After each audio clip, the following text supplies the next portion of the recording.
Good morning, everyone from India, definitely, and myself, Dr. Amit Srivastava. I am professor and head of Department of Civil Engineering, Graphic Era, deemed to be university. And today I am going to take my session on the topic how to build a strong resume. And in this session, we will really understand to create a strong resume that will help you in getting the ticket. You all understand that resume is your entry ticket to your industry where you want to apply. So we'll discuss that how you can make your resume impressive so that it is not rejected. So before I start my session, it is my duty to introduce my institution.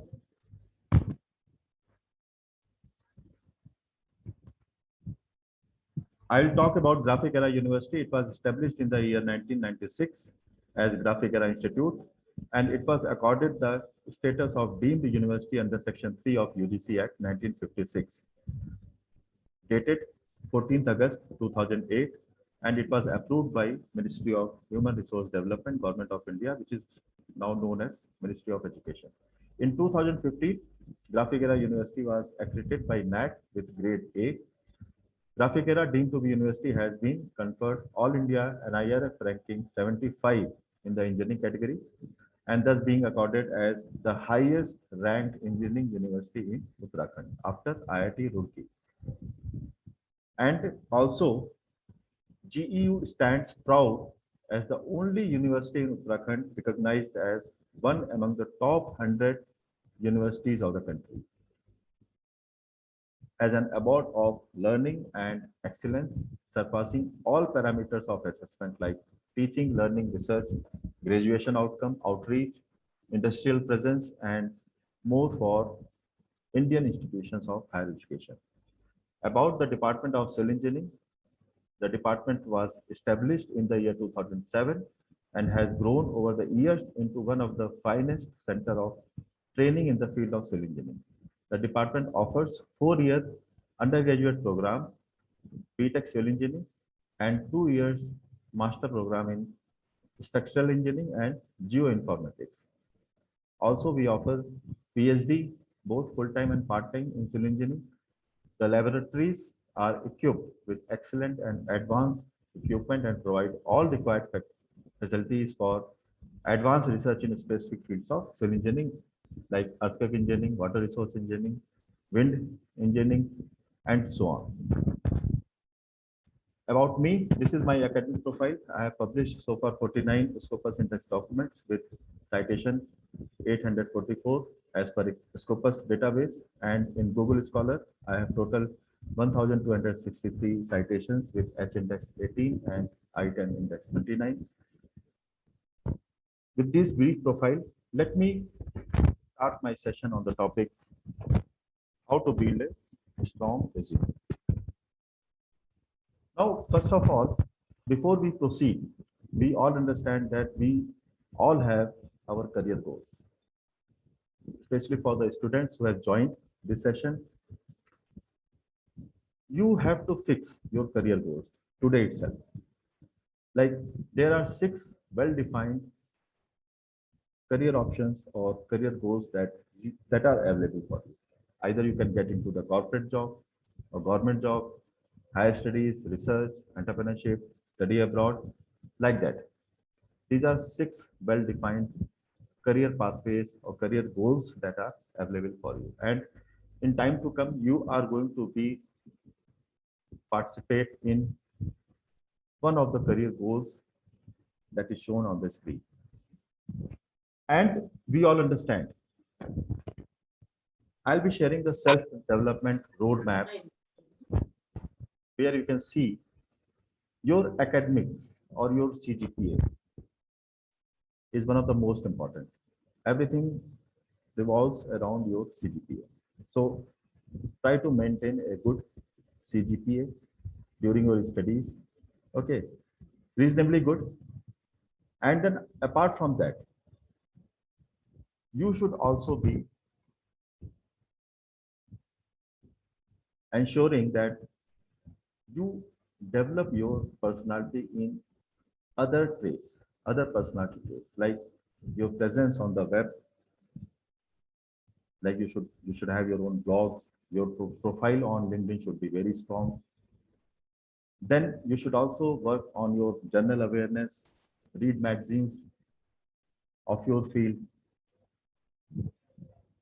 and you also participate in co-curricular or extracurricular activities,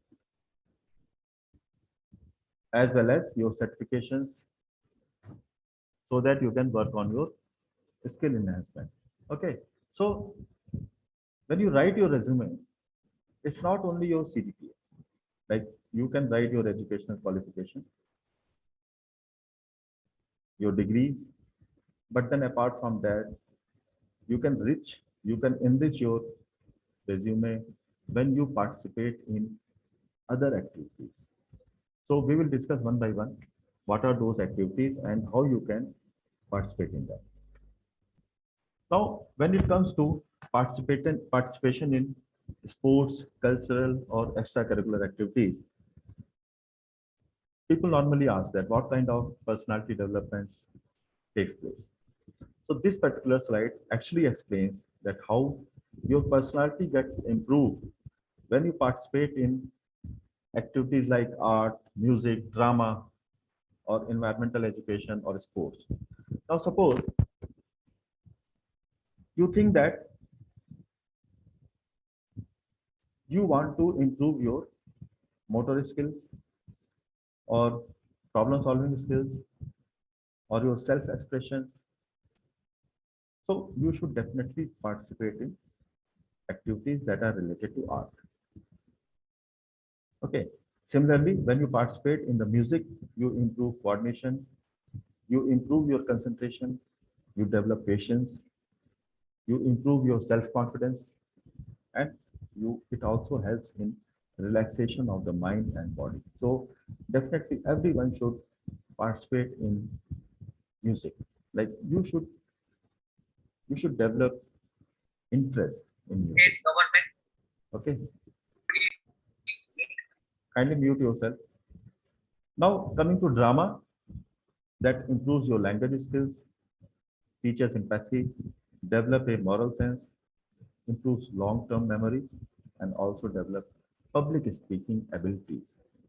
Similarly, when you participate in environmental education, it improves social awareness, improves reading abilities, encourage sustainable life choices, sustainable life choices, and encourages creativity.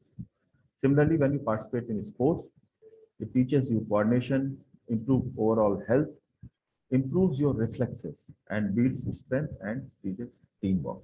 So, like that, there are specific advantages of participation in extracurricular activities. And every student, the teachers who are present here, those who are learning the sessions, they should also encourage their students to participate.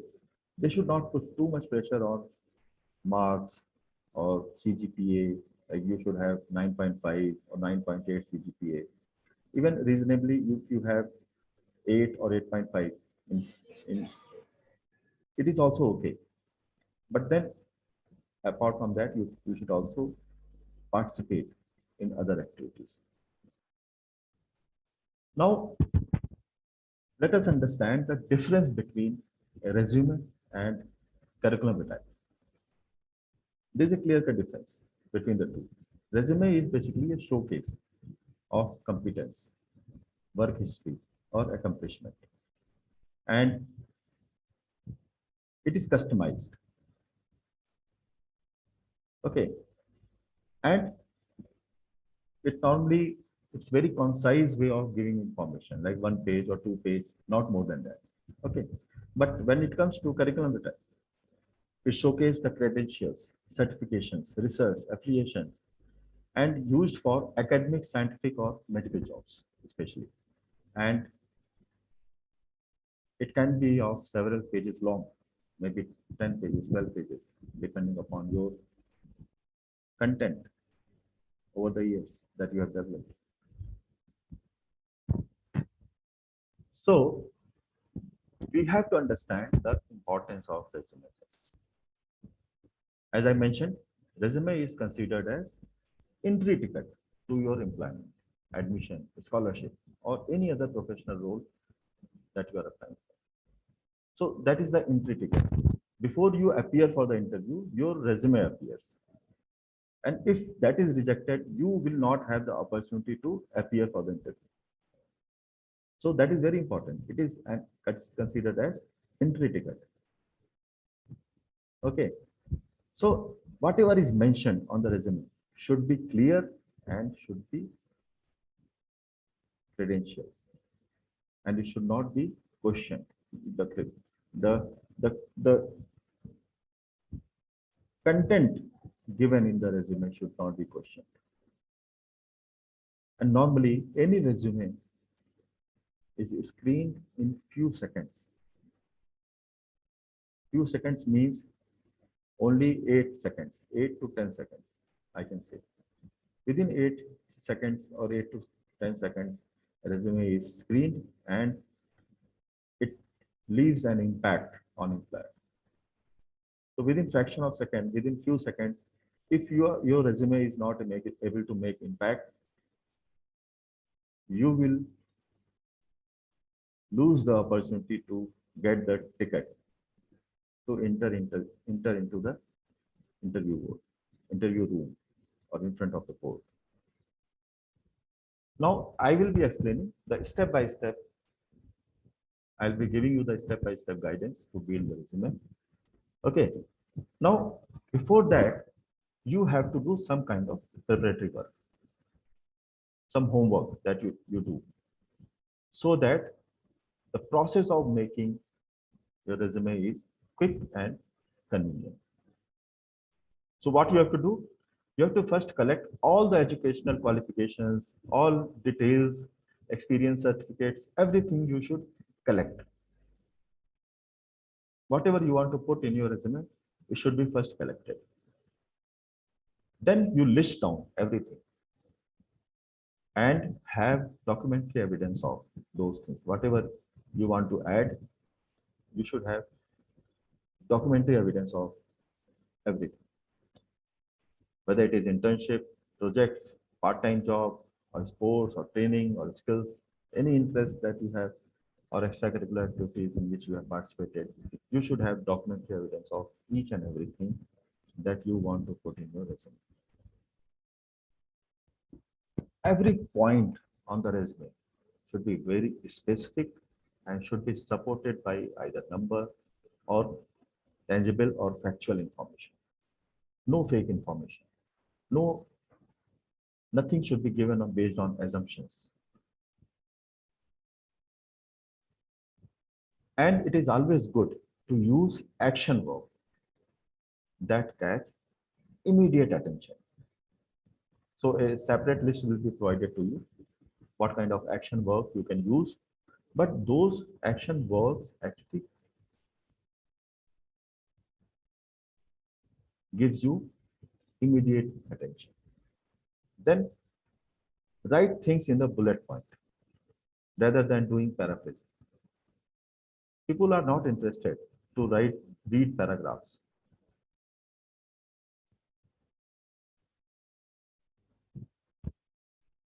And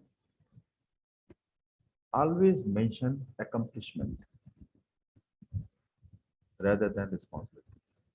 Whatever you have accomplished, that should be mentioned. That catches eye. Okay. Now, there are different sections of a resume. There are different sections of resume. Okay, first is header.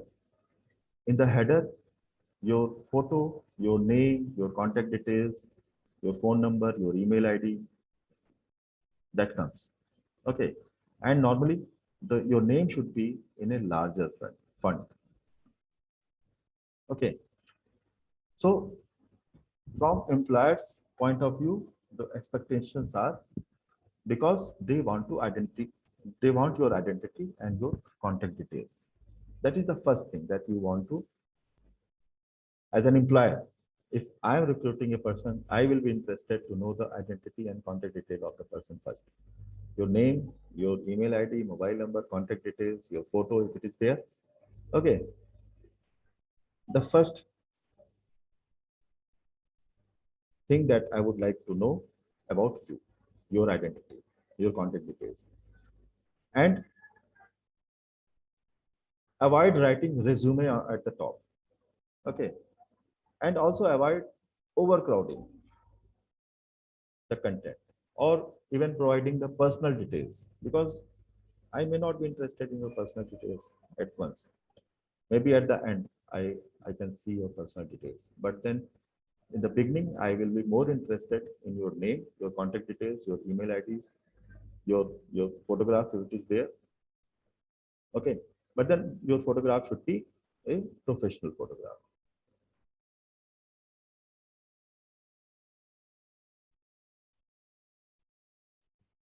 In a professional getup. Then after that, you write your objectives.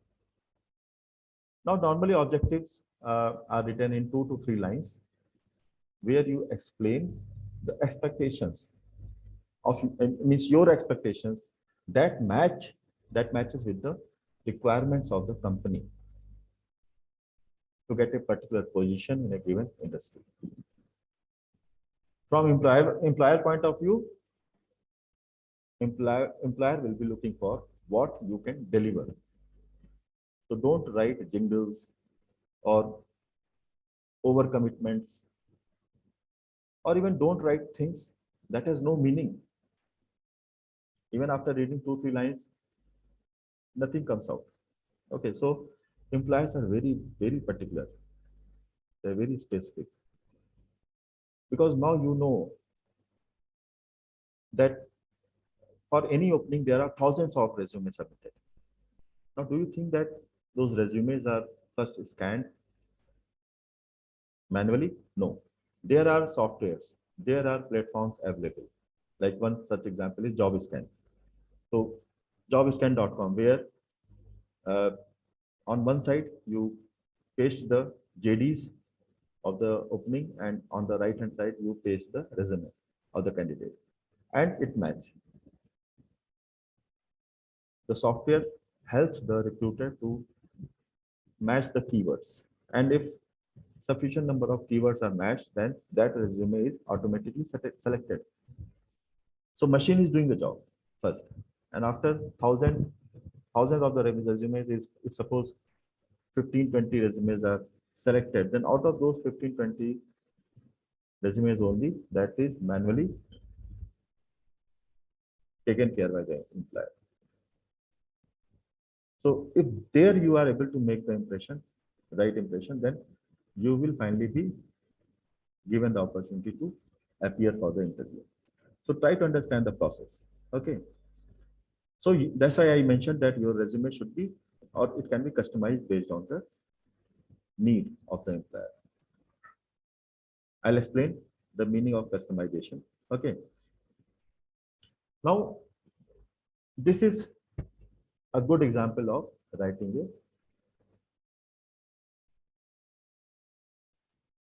a objective. Okay. This is a good example and bad example that I'm showing. See, I'm a postgraduate in the field of structural engineering, and I am well versed in ETABS or StatPro, hence looking for an opportunity as a structural designer in your esteemed organization for the professional growth. Okay, this makes sense. Now, at the bottom, you see, I am looking for an opportunity to work in an organization that can provide me a right learning environment to grow as professional and to add value in a meaningful manner. Nothing comes out. You are not at all talking about your skills, your expectations. So don't write. I read out of 100, 90 in 90 resumes, people write their objective in this manner. You have to be very specific, very clear about your expectations and the expectation that can match with the requirement of the employer.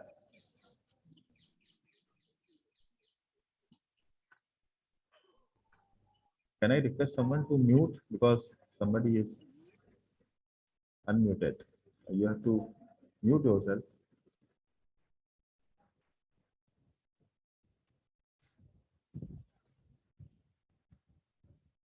Now, coming to education, it should be in chronological order from 10th till post graduation or PhD. Normally, latest qualification on the top with all details, college name, CGPA, courses, year of passing, and normally you provide this information in a tabular form. So employer can easily check whether you have basic qualification for the job or not.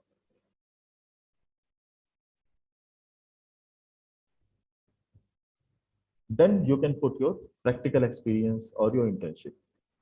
Okay. Now provide relevant experience that will differentiate you from your peers. And here you can have multiple subheadings also, or you can provide the information in a tabular form. So their implied expectations are that they are looking for your potentials and your capabilities. That will be reflected through your experience.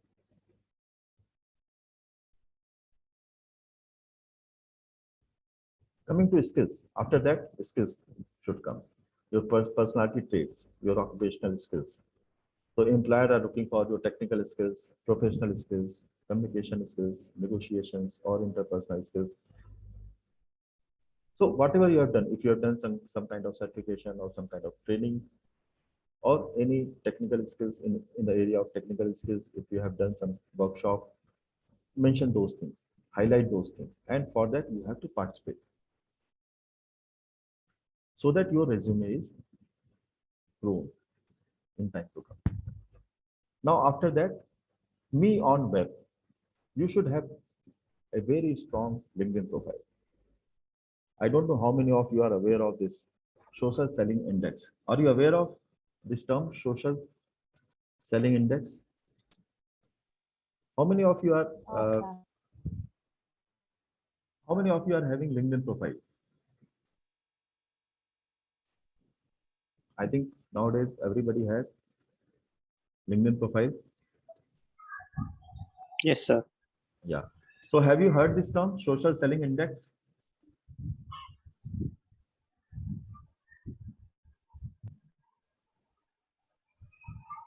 If you have LinkedIn profile, you can easily check your social selling index in your profile of your profile. So I am sharing the link in the chat box. You can just click on that and you can check your social selling index. You can get your score free of cost.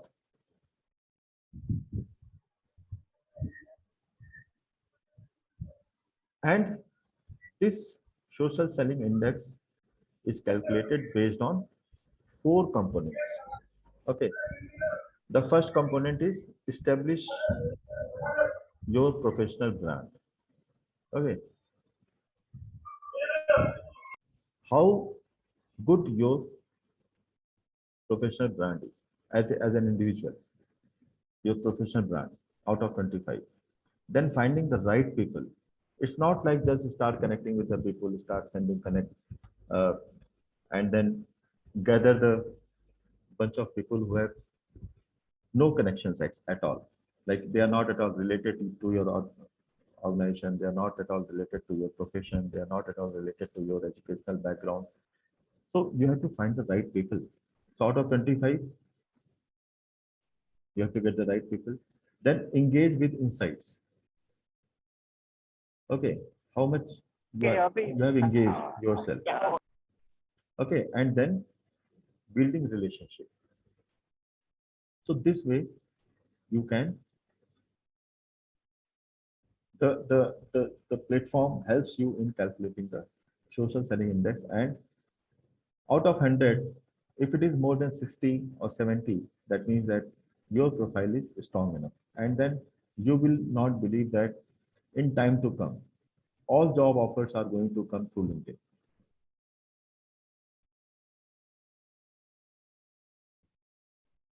So work on your profile, your LinkedIn profile. Okay. Write blogs. Don't write your Facebook profile, Orkut profile, or either Instagram or Twitter profile.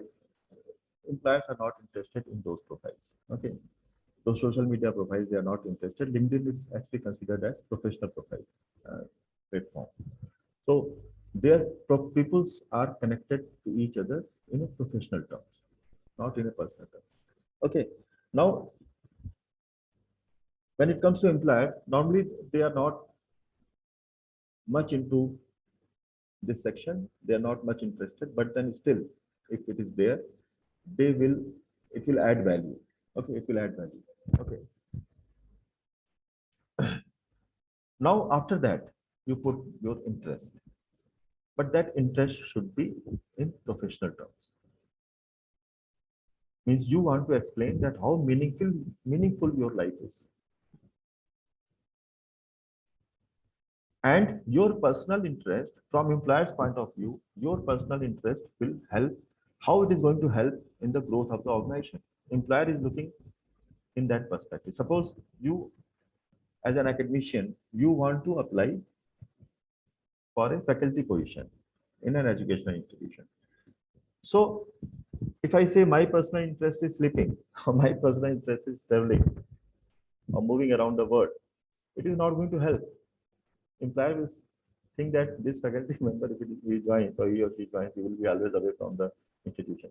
So there you have to say that my interest is research paper writing. My interest is doing research in the lab. Then that interest will actually help the organization to grow. So you have to put your professional interest there. That can help the organization to grow. Then after that, you can place your personal information, your date of birth, your place, your marital status, your blood group. And this section actually helps employer to get your basic information so that they can create your biological status. Okay. Then apart from that, anything that is missed, you can put in that extra or others activity, like your extra achievement of your life. That will add value from employer's point of view. There are things that you should never do. Normally, students or the beginners do that. They should avoid doing that. Do not copy the format of the resume of your friend.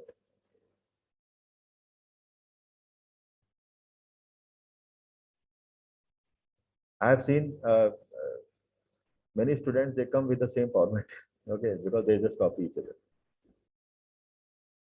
And from employer's point of view, it is too boring. Suppose 2, 3 students apply in the same organization, and if they see the same format, all 3 will be rejected.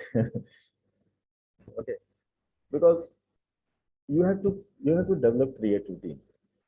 Even avoid using resume building softwares. Nowadays, a lot of softwares are available. You just put the data and they will build the resume for you. But then you will not feel connected with your resume. It should be original, built by you, and avoid all type of duplicity in all resume. Okay. Now, I just thought of sharing a sample resume here. Okay. Uh,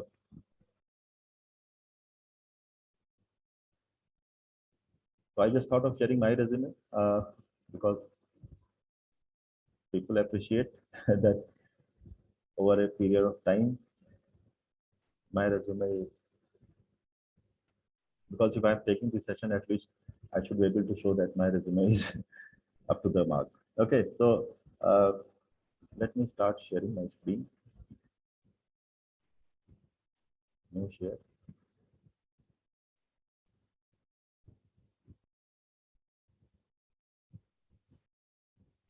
Can you see my screen now? Can you see the resume? Yes, sir.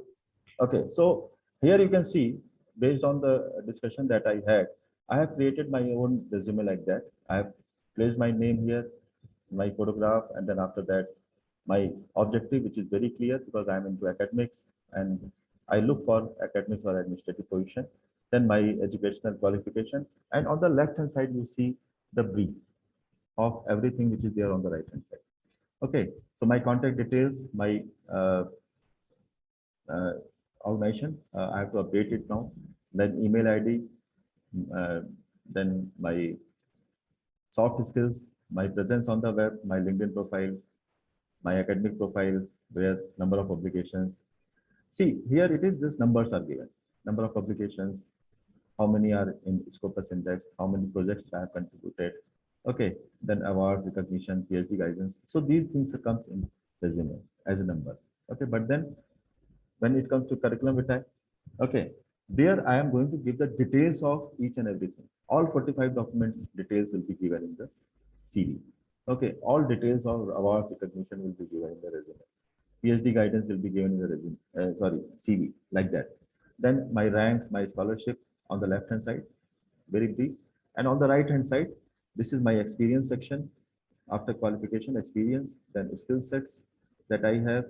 Then my research project, publications on the right hand side, only important publication that I had over a period of time. Like I started from 2006 to 2019. 2021, I have to update it now. And on the left hand side, my profile on Google Scholar, my Scopus, ResearchGate profile, Web of Science profile, like that. On the so the extract of my contribution on the right hand side is reflected on the left hand side. Like suppose if I have given the PhD guidance, then on the left hand side I have written the broad area in which my PhD scholars have worked. Okay. In the same way, awards and recognition.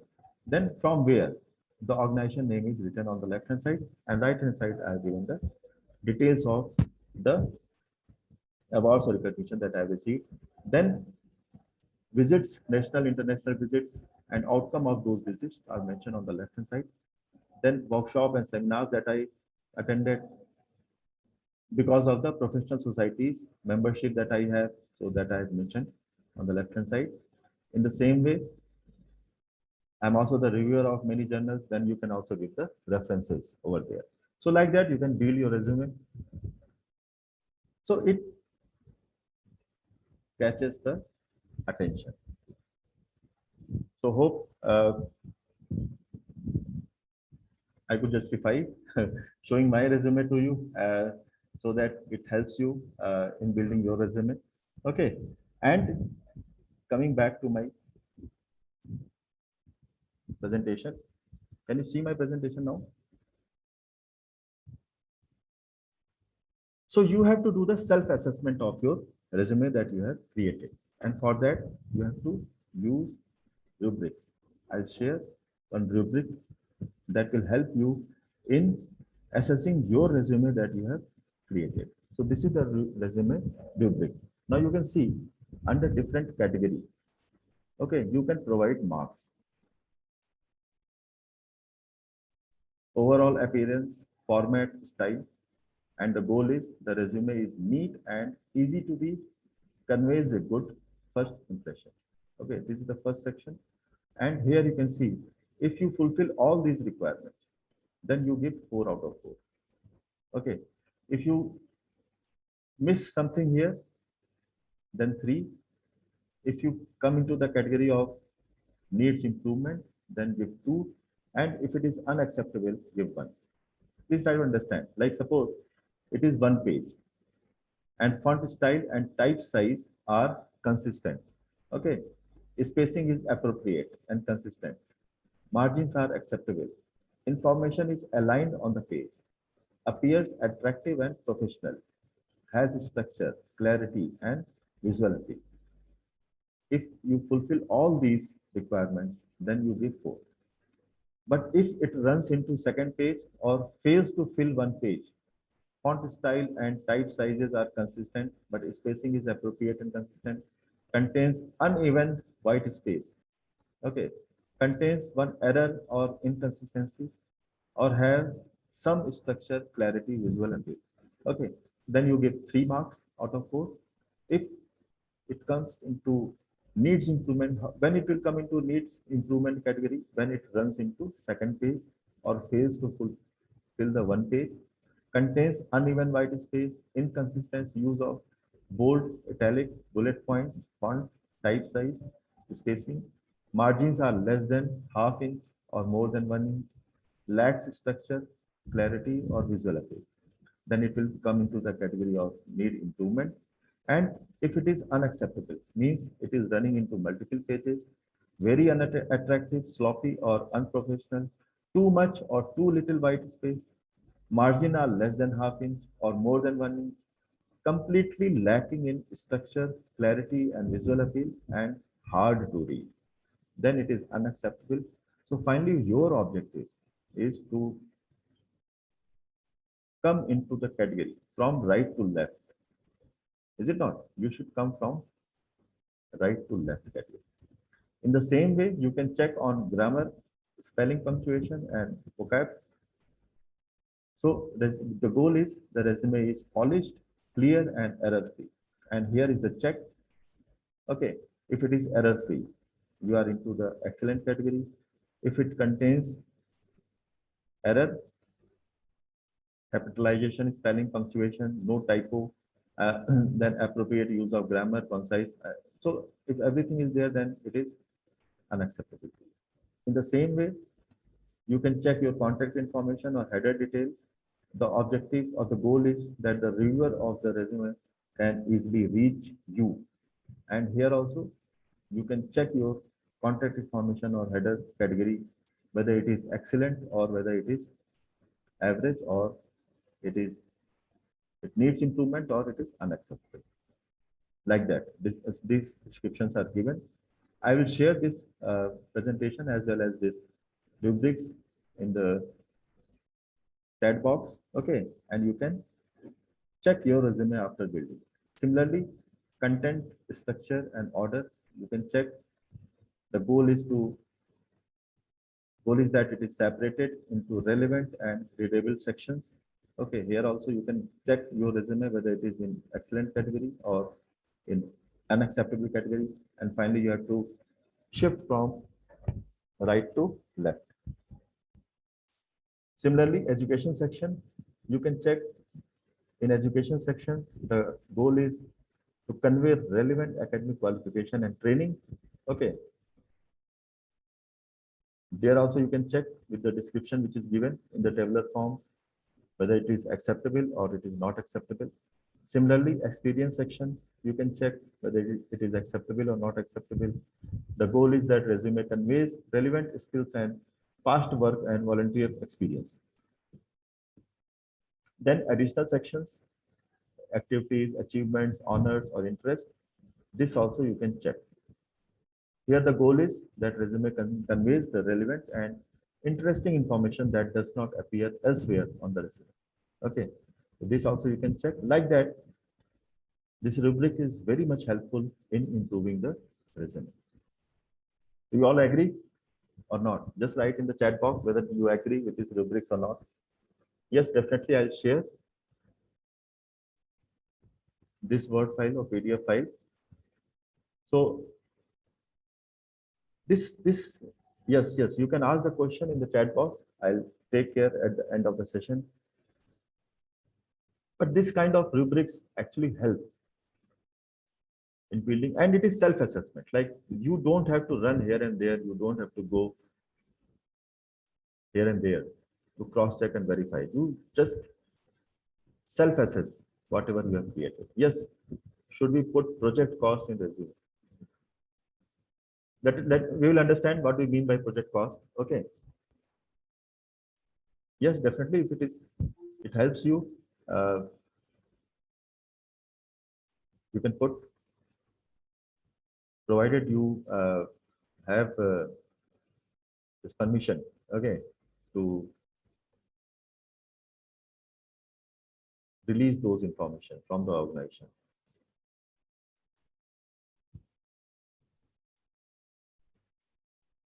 We'll discuss the question answer. We'll discuss the question at the end of the session. So this is all about the rubrics with which you can review your resume that you have created, and you can get the final score. At the end, you can check, you can give your scores here in the last column, and then finally you can check out of 28, how much you have obtained. How much you have obtained out of 28. So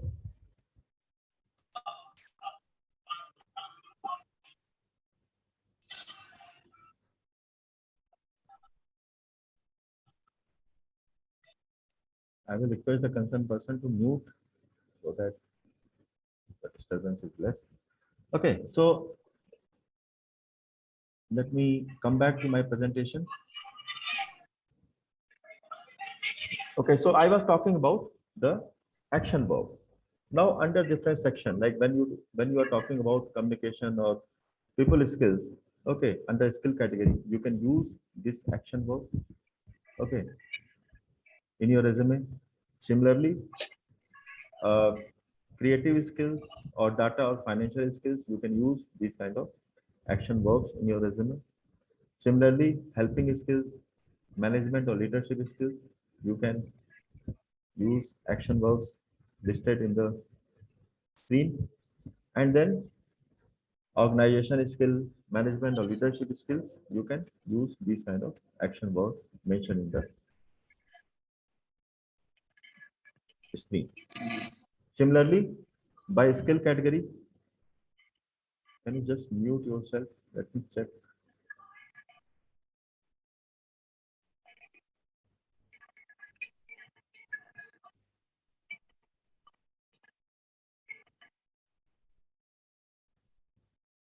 So, can you hear me now? Yes, sir. Yes, Okay. Yes. So, uh,